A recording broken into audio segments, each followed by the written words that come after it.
Sir बहुत सारी खबरें ऐसी आ रही हैं कि जैसे आदिवासी बोलता है कि वो हिंदू नहीं है, एससी बोलता है कि वो हिंदू नहीं है, एसटी बोल रहा है कि वो हिंदू नहीं, ओबीसी बोल रहा है कि वो हिंदू नहीं है। तो ये जो मस्जिद के नीचे मंदिर तलाश कर रहे हैं, ये कौन लोग हैं सर?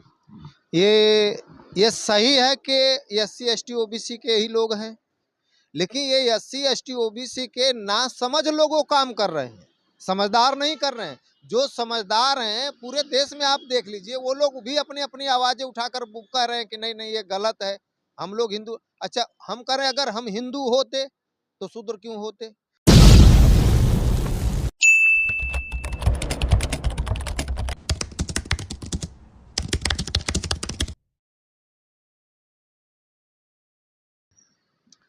नमस्कार, जोहार, जय मूलवासी। मैं हूं विनोद कुमार देव। आप देख रहे हैं voice Republica, the voice of real representation. साथियों, हमारे साथ दीपांकर जी हैं। आप बहुजन मुक्ति पार्टी के जिला अध्यक्ष हैं आजमगढ़ के। तो चूंकि देश में काफ़ी उठापटक चल रही है, कई बयानबाजी को चुनाव जीतने का कारण बताया जा रहा है। एक तरफ मंदिर मस्जिद के नाम पर हिंदू और मुस्लिम का पोलराइजेशन किया जा रहा है। तो इस संबंध में हम बात करना चाहते हैं माननीय दीपांकर जी से। सर स्वागत है आपका हमारे चैनल पे। बहुत बहुत धन्यवाद सर, आपने जो हमें चैनल पर बुलाया इसके लिए बहुत बहुत धन्यवाद सर। सर हिंदू मुस्लिम जो मामला पोलराइजेशन का चल रहा है, उसको बुनियाद बनाया जा रहा है कि मस्जिद के नीचे मंदिर है। इस तरीके क्या मामला है सर ये सब? ऐसे बहुत सारे मुद्दे जो है कि समय समय पर जब चुनाव नज़दीक आते हैं तो ऐसे ये जानबूझकर बनाए जाते हैं जिससे लोगों के अंदर हिंदू मुस्लिम का कन्वर्जन होगा, और जब कन्वर्जन होगा तो वो उनको बीजेपी को लाभ होता है। इसीलिए हर चुनाव पर देखा जाता है, कहीं ना कहीं इसके बहुत पहले भी देखिए आप जो है कि ऐसा मामला आता था कि जब चुनाव आते हैं तो ऐसे मुद्दे उठाए जाते हैं, वो भी जानबूझकर उठाए जाते हैं कि ताकि ऐसे मुद्दे जब उठेंगे तो समाज के अंदर हिंदुत्व के प्रति वो भागेंगे तो उनको राजनीतिक फ़ायदा होता है। इसीलिए ये सारे मुद्दे, और जो मस्जिद के नीचे मंदिर की बात कही जा रही है, तो ऐसे सारे मुद्दे बहुत हैं, ज्ञानवापी हैं, जैसे और भी मामले अटाला है। ऐसी मस्जिदों का मामला जो आया तो कहीं ना कहीं उसको इसलिए नहीं खोला जा रहा है कि उसके नीचे क्या है, उसके नीचे ना खुल जाए, वो सार के सबके दिमाग खुल जाएगा, इसलिए उसको नहीं ओपनिंग किया जा रहा है। ये जो है मुद्दे बनाए जा रहे हैं इनको हिंदू मुस्लिम के मामले में, इसलिए हिंदू मस्जिद के नीचे मंदिर का मामला ये लोग जानबूझकर खड़ा कर रहे हैं। सर बहुत सारी खबरें ऐसी आ रही हैं कि जैसे आदिवासी बोलता है कि वो हिंदू नहीं है, एससी बोलता है कि वो हिंदू नहीं है, एसटी बोल रहा है कि वो हिंदू नहीं, ओबीसी बोल रहा है कि वो हिंदू नहीं है। तो ये जो मस्जिद के नीचे मंदिर तलाश कर रहे हैं, ये कौन लोग हैं सर? ये सही है कि एससी एसटी ओबीसी के ही लोग हैं, लेकिन ये एससी एसटी ओबीसी के ना समझ लोगों काम कर रहे हैं, समझदार नहीं कर रहे हैं। जो समझदार हैं पूरे देश में आप देख लीजिए, वो लोग भी अपनी अपनी आवाज़ें उठाकर कह रहे हैं कि नहीं नहीं ये गलत है, हम लोग हिंदू। अच्छा, हम कह रहे हैं अगर हम हिंदू होते तो शूद्र क्यों होते?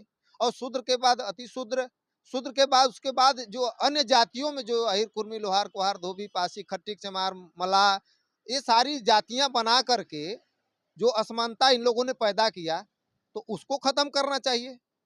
अगर हिंदू हैं तो हमें अधिकार पूरा मिलना चाहिए। क्या हमको अधिकार मिल रहे हैं? इसके लिए कोई लड़ नहीं रहा है, लेकिन हिंदू इसलिए लोग बना रहे हैं कि जितना हिंदू बनाएंगे उतना उन लोगं का फायदा होगा, इसलिए हिंदू पर ज़्यादा वो लोग जोर दे रहे हैं। महाराष्ट्र में जो चुनाव हुआ सर अभी, उसमें तो इस कार्ड को काफ़ी प्रचारित किया जा रहा है कि मोदी योगी जी ने कहा था कि वहाँ पे बटोगे तो कटोगे। तो महाराष्ट्र का चुनाव बीजेपी जीतती है, इसके पीछे बटोगे तो कटोगे ये वाला नारा था, ये वाला कार्ड था। क्या बोलेंगे? अब इस पर हम ये कहेंगे, देखिए होता क्या है कि जब बटोगे कटोगे ऐसा नारा देने वाले लोग ऐसा नारा इसलिए देते हैं कि अभी एससी एसटी ओबीसी के लोग को पता ही नहीं है कि हम क्या चीज़ है।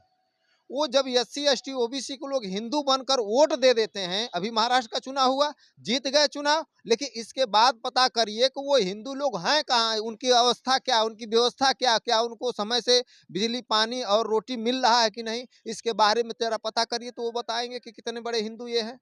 वो तो उनको कार्ड में प्रयोग करने के लिए प्रयोग करते हैं, हिंदू बनाते हैं लोग।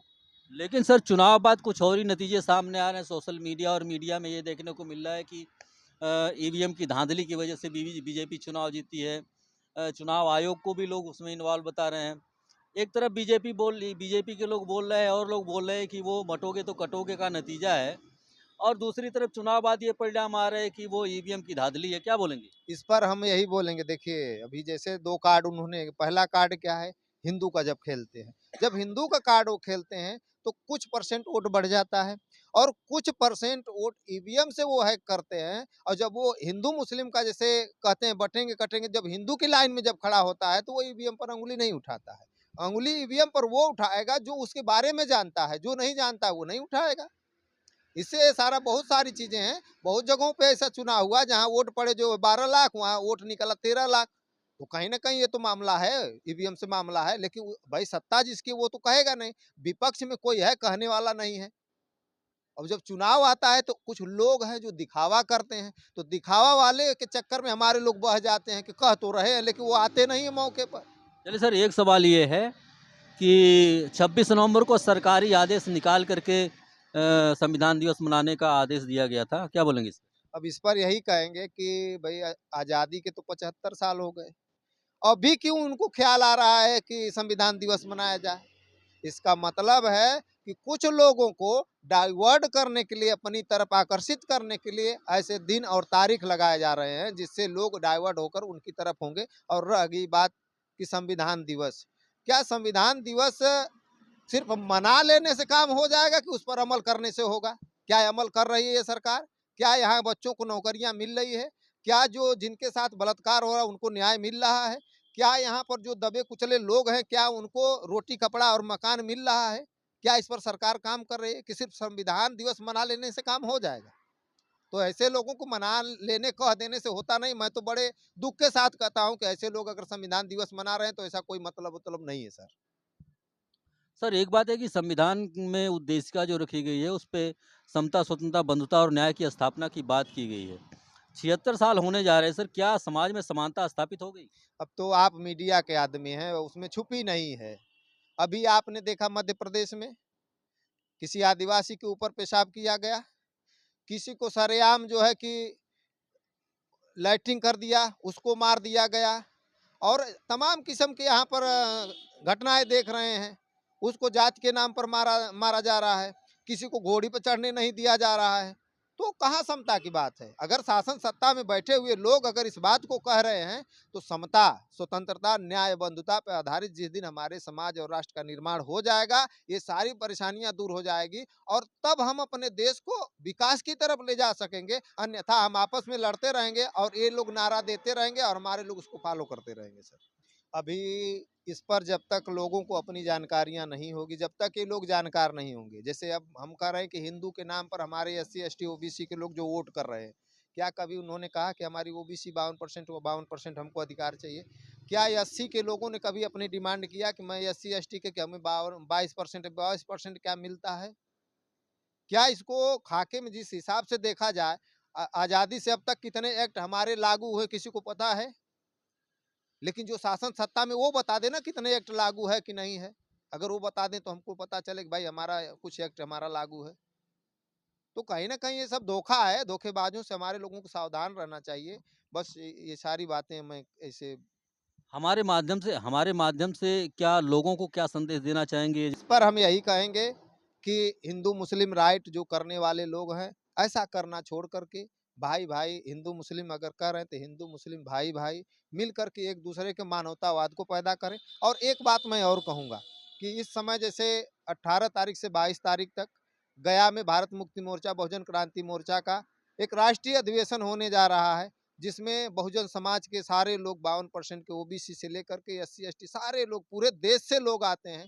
जिन भाई को अगर लगता है कि ऐसे राष्ट्रीय अधिवेशनों में जाना चाहिए तो वो राष्ट्रीय अधिवेशन में आए और वहाँ पर बहुत सारी जानकारियाँ उनको मिलेगी और उसको जानकार होकर अपने समाज और राष्ट्र को जानकार बनाकर आगे बढ़ाएं। मैं यही कहना चाहता हूँ अपने माध्यम से। ओके सर, बहुत बहुत धन्यवाद। बहुत बहुत धन्यवाद सर, बहुत बहुत धन्यवाद। साथियों, आप थे माननीय दीपांकर जी, जिला अध्यक्ष बहुजन मुक्ति पार्टी आजमगढ़।